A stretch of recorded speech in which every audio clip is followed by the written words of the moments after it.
I'm Rabbi Rami, and this is Spirituality and Health Podcast. Our guest today, Sadhvi Bhagawati Saraswati, is an acclaimed author, speaker, and spiritual leader.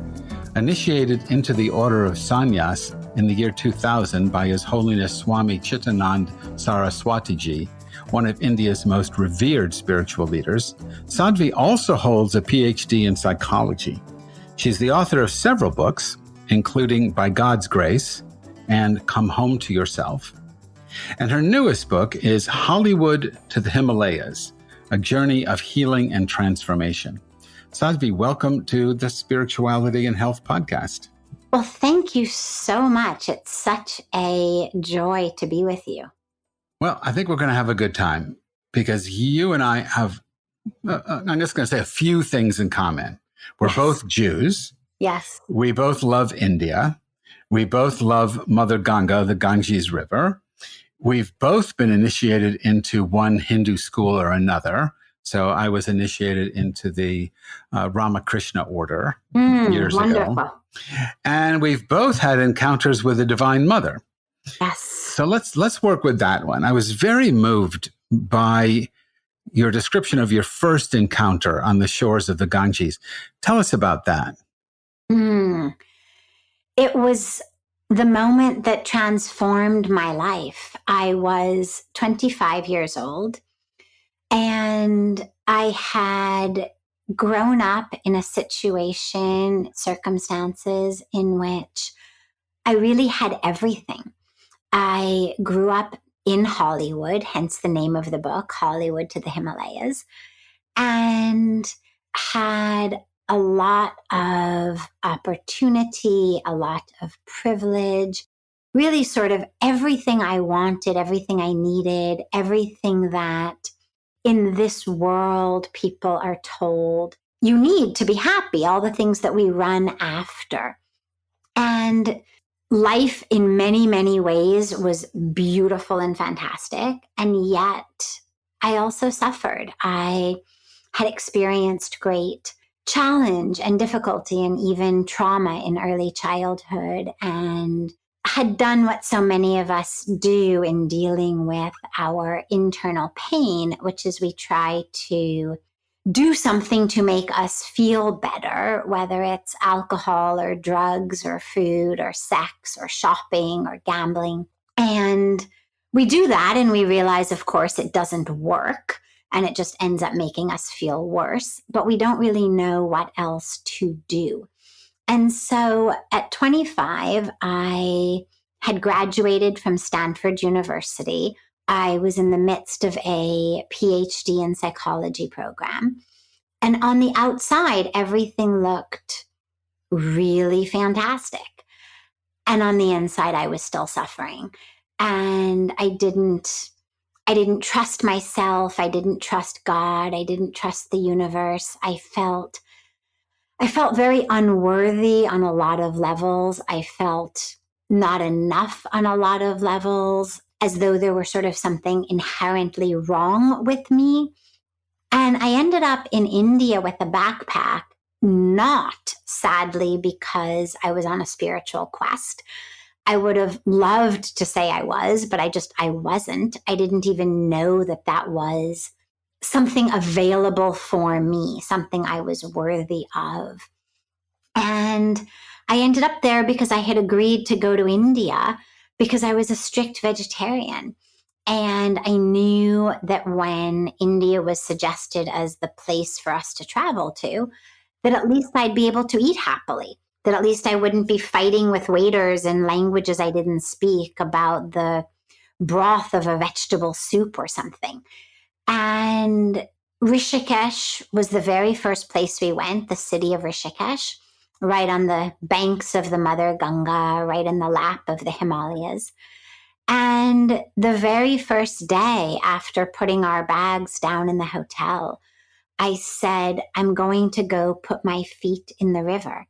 And that was really for me all that it was at that time. I didn't even know the river was holy.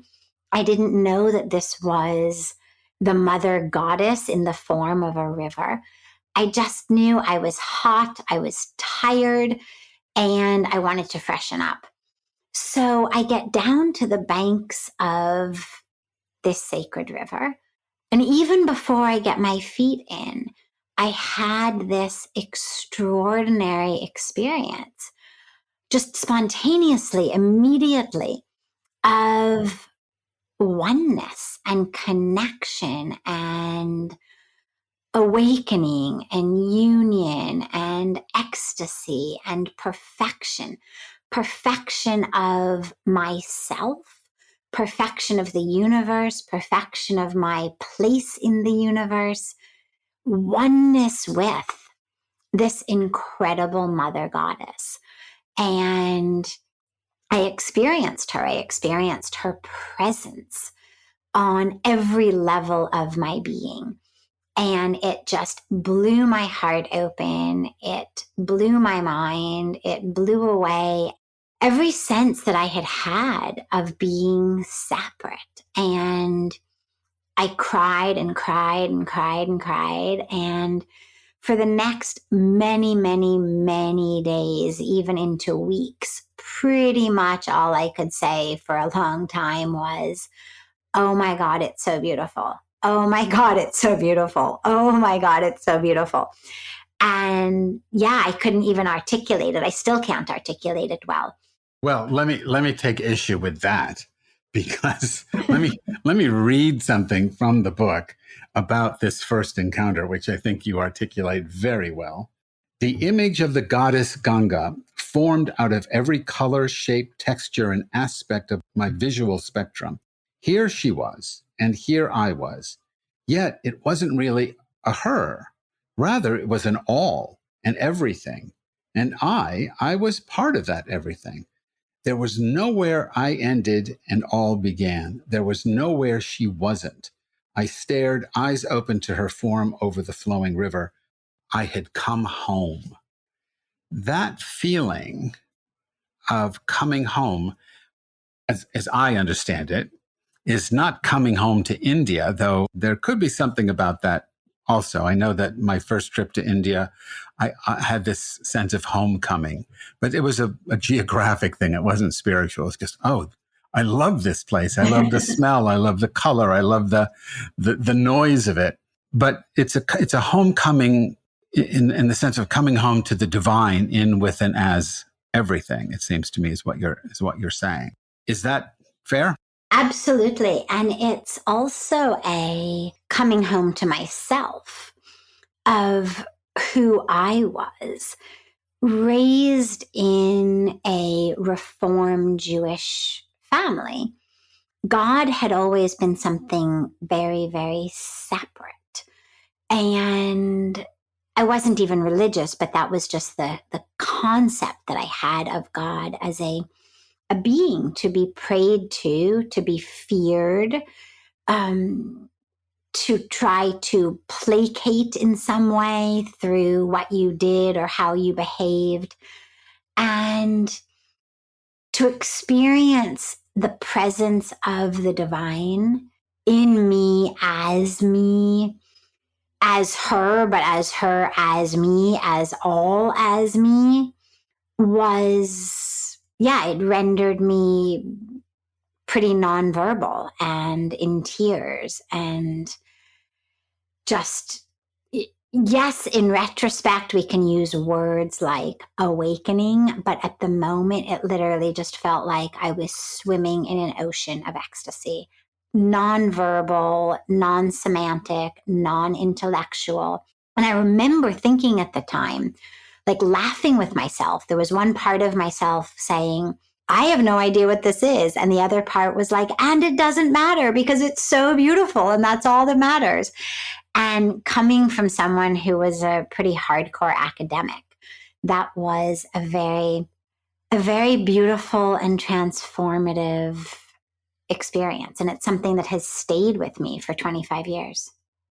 You know, for somebody who went to India because it was a countrywide vegetarian restaurant. Yes, exactly. You definitely got more than you bargained for. Yes, when you got there. I want to pick up on the Jewish piece for a moment, only because, you know, as a rabbi, I can't not ask you about that. Sure. So I read the book, and from what I could understand, Your parents were not upset by this. There was, like you just said, you were raised in the Reform denomination of Judaism. I'm ordained in the Reform movement. I was raised in Orthodoxy.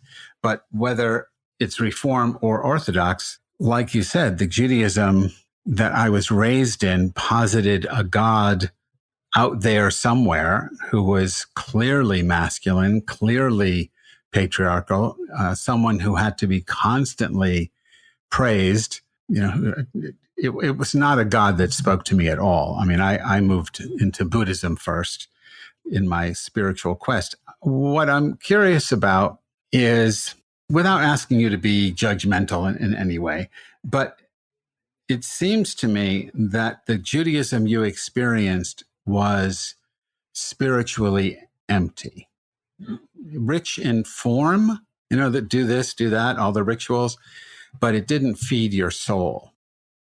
Absolutely. Absolutely. And by the way, this is not by any means a comment on Judaism itself or even Reform Judaism. It's a comment on the way that I, in my family, as a youngster, experienced it. We went to synagogue because it mattered to my grandmother. I was bat mitzvahed to make my grandparents happy, not under duress by any means. I happily did it, but it was never about God.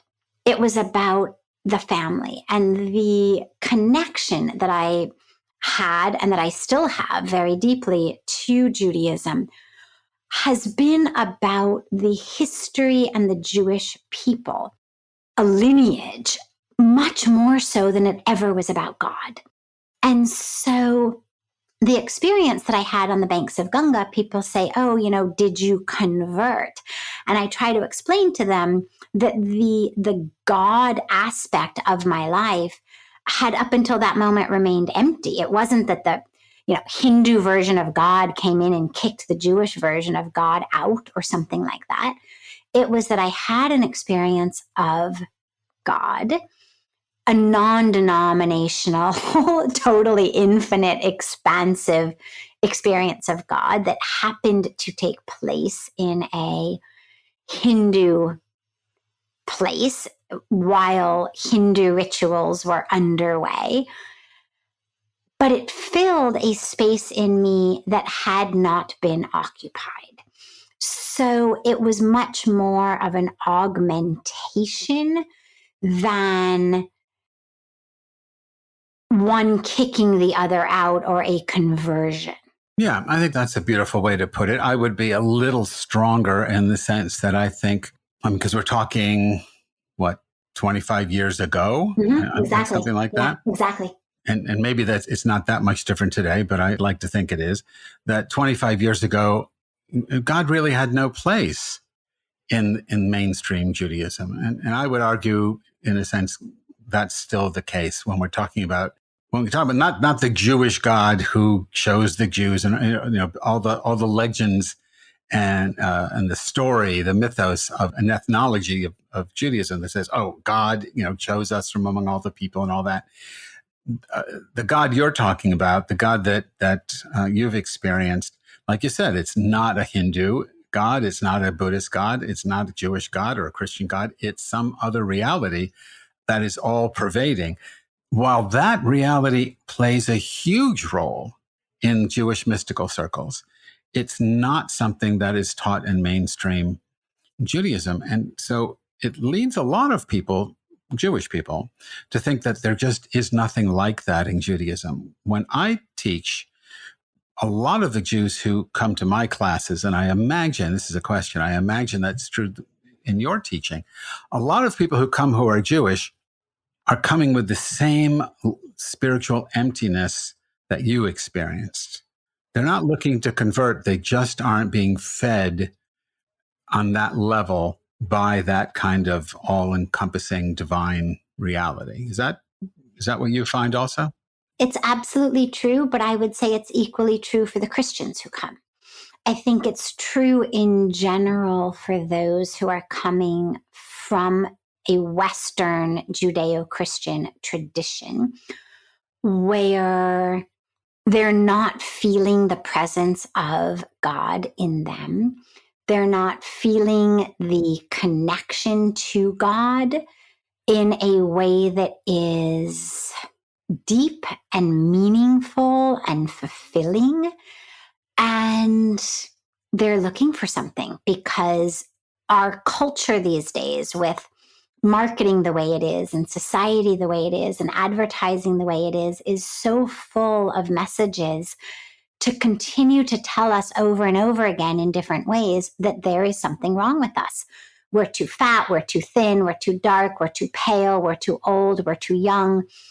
We don't have the right model of mobile phones. We don't wear the right brand of jeans. We don't vacation at the right resorts. There is something wrong with us. Now, as a marketing strategy, it's brilliant, because if you convince me that I am somehow deeply lacking without your brand of handbag, I'm much more likely to buy it so that I can feel full. So it's a brilliant marketing technique, but the dilemma is that even though we obviously don't buy every handbag or every mobile or every car or every pair of jeans we see an ad for, we do buy the underlying message, which is you are not enough. Our education system is rooted in that. You get A's, you are a good boy, a good girl. You don't, you are, a bad boy, you're a bad girl. We're really raised in this sense of your worthiness to occupy your space on planet Earth is based on what you do, what you achieve, how you rank against others in all sorts of randomly determined categories and systems. And so the overwhelming vast majority of people move through their lives feeling like there's something inherently wrong with them. And the tradition of Hinduism that I have been bathing in for the last 25 years is a tradition that says the very core of who you are is pure and perfect and whole and complete and divine. And you have been created not just by the Creator, but of the Creator. And that is your truest nature. And to discover that, to realize that, is your truest and highest and deepest calling, dharma, purpose in life. Yeah, it's such a shame. I mean, Judaism, Christianity, Islam, they all have that teaching. Of course, in their mystical core, but it doesn't make it to the mainstream church, synagogue, mosque, and therefore the mainstream conventional believer. I mean, we could talk forever about why that might be, but I think it's just a fact that it just isn't taught. I mean, when I meet Christians who have no idea who, I mean, I guess it's Julian of Norwich or Meister Eckhart or Hildegard of Bingen, and when they have no idea about these great mystics who say exactly the same thing that you're saying, it's really sad. And on the Jewish side too, if they don't know Abraham Abulafia and dozens and dozens of other Jewish mystics, someone is robbing people of the truth with a capital T that is at the heart, the mystic heart of these religions. You write about this, not in that context. I want to shift a little bit, something more practical. But when you talk about experiencing the divine, you say you're in the presence of truth. And then the truth that you're in the presence of, you more or less define it in a way that's very clear, I think. And you write near the end of the book that everything in the universe is pervaded by the divine. I mean, we just said this. Everything in the universe is pervaded by the divine. There is nothing, no one, no place that is not pervaded by the divine. That includes me and it includes you. That was all a quote from your book. Then you move on to talk about mantra practice, mantra japa, the repeating of a sacred word or phrase, and how that can, I don't know if you want to say that can bring you to this realization of truth, but somehow it's an important tool for this realization. And I'd love to hear you talk about the power of mantra and how people might make mantra part of their practice, daily practice. Sure. Well, the practice of mantra jap actually harnesses the power of many different aspects that we already know.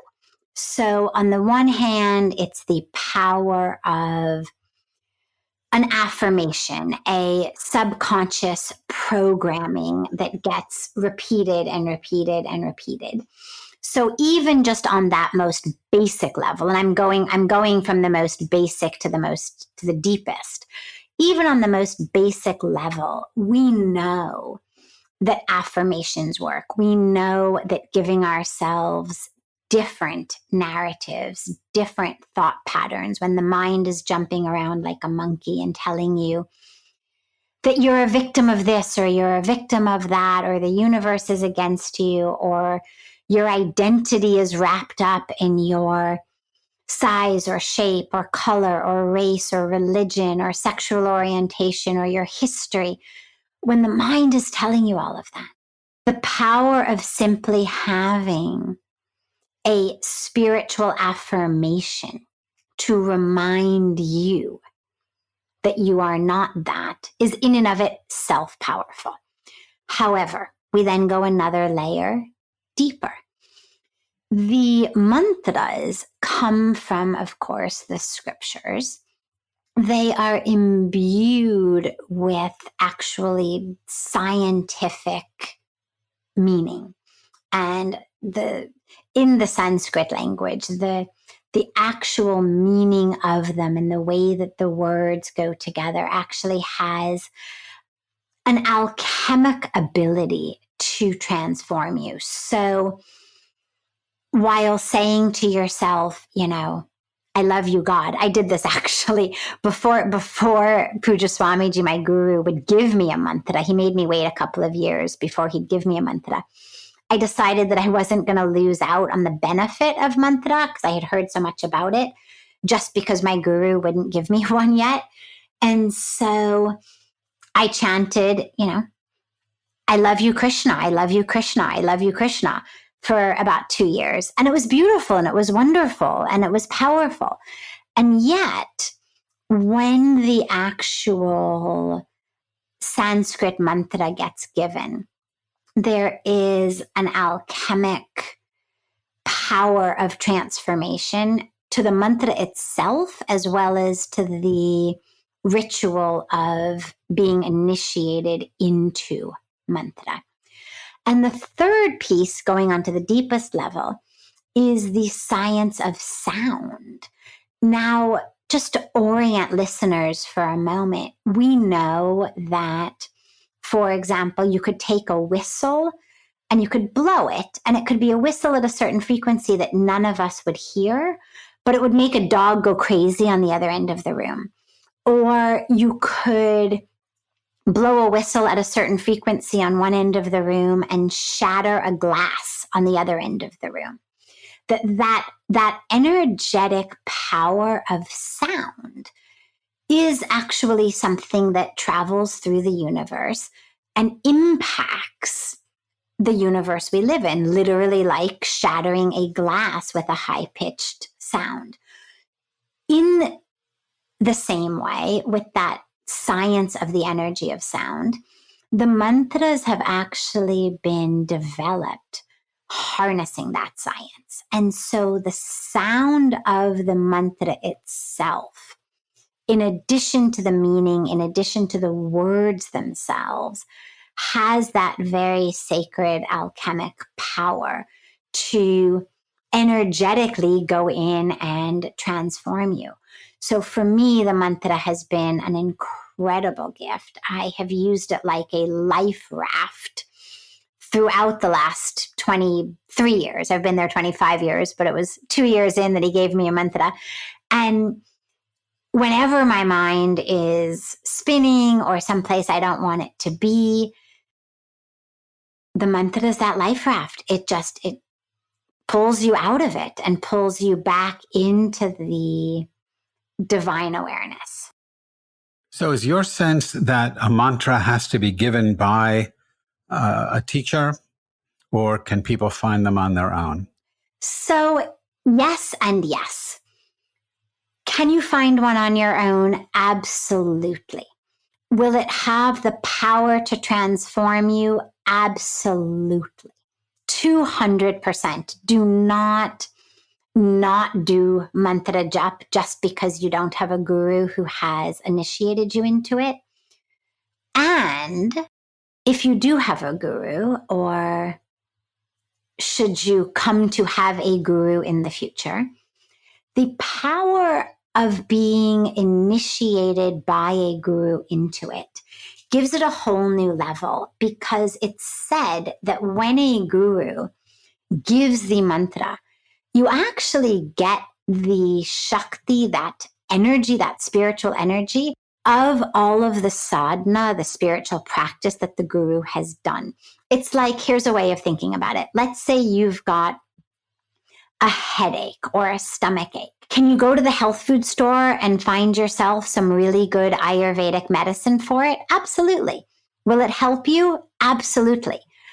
And if you had the opportunity to go to an expert Ayurvedic doctor who felt your pulse and was able to, through feeling your pulse, understand why you develop headaches or stomach aches, and therefore is going to give you exactly the right blend of herbs that you need, not just to alleviate the symptom of headache and stomach ache, but actually to bring back balance to your system.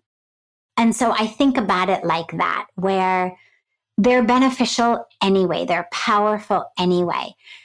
And if you've got the ability to have a guru who actually doesn't have to put his, fingers on your arm to feel your pulse, who just looks at you and feels your spirit and knows what mantra is going to be the right one for you, that's even doubly more powerful.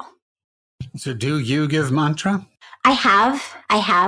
And it's not the one that you were given. I mean, no. Of course not. Of course not. I usually, depending on where it is and what the situation is, I usually try to bring people into my guru to get their mantra from him. So even people who are quote unquote, disciples of mine, I would really prefer for them to get their mantra from him, just because it feels like whatever power I've got has come to me through him. And if they're with us in Rishikesh and I can facilitate for them to go and to receive that initiation from him, I always really prefer that. Yeah, my own teacher, Swami Atmarupananda, when I asked for initiation, said, he not from him. We'll go to his teacher, Swami Swahananda, and I managed to do that just a few weeks before he died, and he gave me the mantra. Swami Atmarupananda didn't feel it was his place to do that, I guess, especially while his teacher was alive. Mm-hmm, mm-hmm. So we are just about out of time. This has been very interesting, and I want to end with a commercial. As I understand it, you are the director of the annual International Yoga Festival in Rishikesh? I am. Yeah. So I imagine, and maybe I'm just projecting because I know it's true for me, I imagine lots of people listening to this are interested in yoga, maybe have even heard of the International Yoga Festival in Rishikesh. Now they get to hear you tell why it's the most incredible thing and we all should come. I've never been, but I really would love to do it someday. Tell us just a little bit about that and when the next one is. Sure, of course.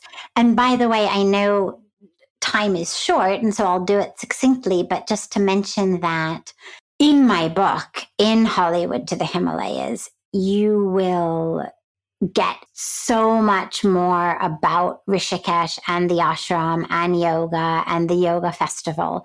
So don't worry about the shortness of this particular commercial for it. You will be able to get a lot more of that from the book. And the festival is, it's so extraordinary because it brings together people from all over the world. We usually have people from around 100 countries. And to me, what's so beautiful about that is we come together to do yoga, to pray, to meditate, to celebrate. And it really is yoga in the fullest definition and the fullest meaning, which is union. And it's a week-long festival. It's from the 7th to the 13th of March, 2022.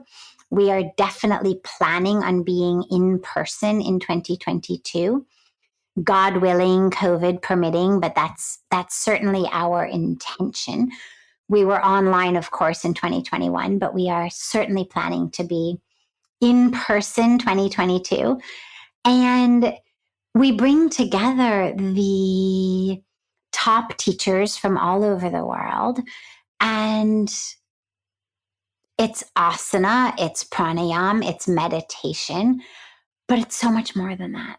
You know, Patanjali gave us these 8 limbs of yoga that begin with how we live in the world, how we live with ourselves, the yam and niyam, and then all the way up to samadhi, this divine ecstasy.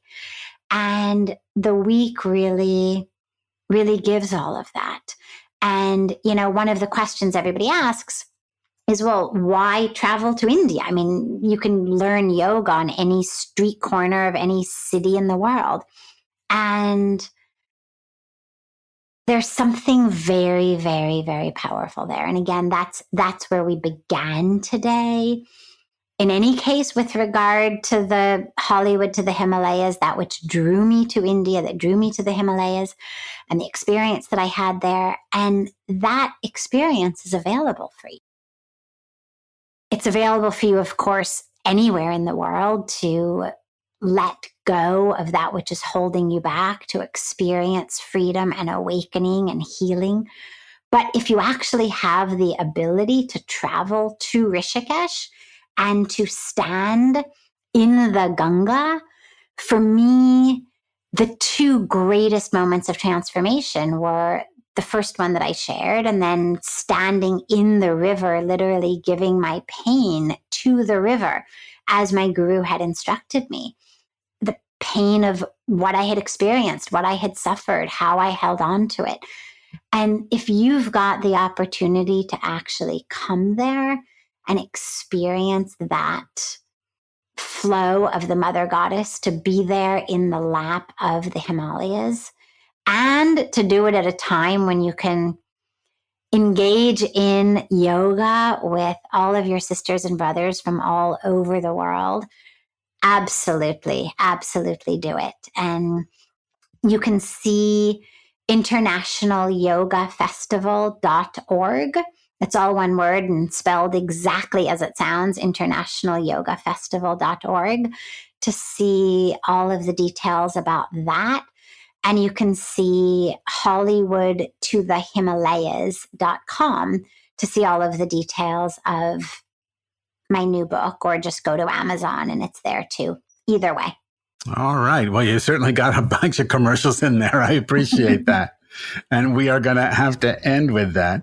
Our guest today, Sadhvi Bhagavati Saraswati, is the author of a wonderful spiritual memoir, Hollywood to the Himalayas, a journey of healing and transformation. Sadhvi, thank you so much for talking with us on Spirituality and Health podcast.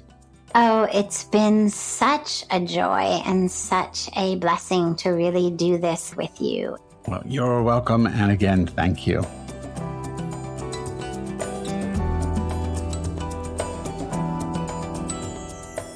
You've been listening to the Spirituality and Health podcast. If you liked this episode, please rate and review us in your favorite podcast app.